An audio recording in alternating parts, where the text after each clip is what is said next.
देखिए मेरी बात सुने।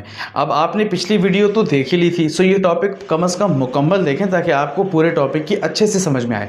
लास्ट क्लास में हमने बात की थी मेजरमेंट ऑफ नेशनल इनकम के पहले तरीके यानी टोटल प्रोडक्ट मेथड की। आज उसका पार्ट बी है, यानी आज की वीडियो में हम डिस्कस करेंगे कि इस मेथड के अंदर जब हम नेशनल इनकम को कैलकुलेट करते हैं तो कौन कौन सी प्रिकॉशंस यानी एहतियाती तदाबीर इख्तियार करना पड़ती हैं। सो बगैर वक्त ज़ाया किए स्टार्ट करते हैं आज की वीडियो। जी, तो वो कौन कौन से प्रिकॉशंस हैं? दरअसल हम यहाँ 3 प्रिकॉशंस का जिक्र करेंगे जिसको मद्देनजर रख के एनएनपी काउंट की जाती है। मिसाल के तौर पे आपने डबल काउंटिंग नहीं करनी। भाई होता कुछ यूँ है कि कभी आपने एक फील्ड या एक सेक्टर के अंदर आपने रॉ मटेरियल को काउंट किया और वो चीज़ जब बन के फाइनल शक्ल में आई तो आपने उसको दोबारा काउंट कर लिया, यहाँ 2 दफ़ा काउंटिंग हो गई। सो आपने करना यह है कि सिर्फ काउंटिंग एक ही दफ़ा करनी है जब वो प्रोडक्ट अपनी फाइनल शेप के अंदर होगी। सो काउंटिंग एक दफ़ा होगी। अगर आपने काउंटिंग 2 दफ़ा की तो क्या होगा?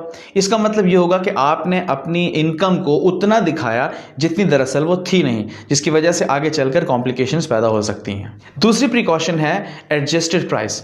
भाई प्रोडक्ट्स की कीमतें बढ़ती भी हैं और घटती भी हैं, लेकिन अब सारा साल कीमतें बढ़ने और घटने की वजह से बार बार कीमतों में रद्दोबदल होता है, जिसकी वजह से नेशनल इनकम में ये कन्फ्यूजन पैदा हो जाती है कि कौन सी प्राइस ली जाएगी, ज़्यादा वाली या कम वाली। भाई इसका सादा सा हल ये बताया जाता है एज अ प्रिकॉशन कि आपने एडजस्टेड प्राइस लेनी है। इस तरीके से आपकी नेशनल इनकम प्रॉपर तरीके से कैलकुलेट होगी और उसमें मिस्टेक्स के चांसेस कम से कम होंगे। और तीसरा तरीका है अनफेयर मीन्स ऑफ वेल्थ, यानी जो भी दौलत कमाने के नाजायज जराए हैं, मिसाल के तौर पे ड्रग ट्रैफिकिंग है, स्मगलिंग है, इलीगल मनी है, ब्लैक मनी है, या वो तमाम तरीके जो कानूनी नहीं हैं, गैर कानूनी तरीके हैं दौलत या धन कमाने के, उनको हम नहीं शामिल करेंगे। हमने सिर्फ फेयर मीन्स ऑफ अर्निंग यानी दौलत कमाने के जायज़ तरीके ही इसमें शामिल करने हैं। सो ये थी आज की वीडियो। मुझे उम्मीद है आज की वीडियो आपको समझ में ज़रूर आई होगी।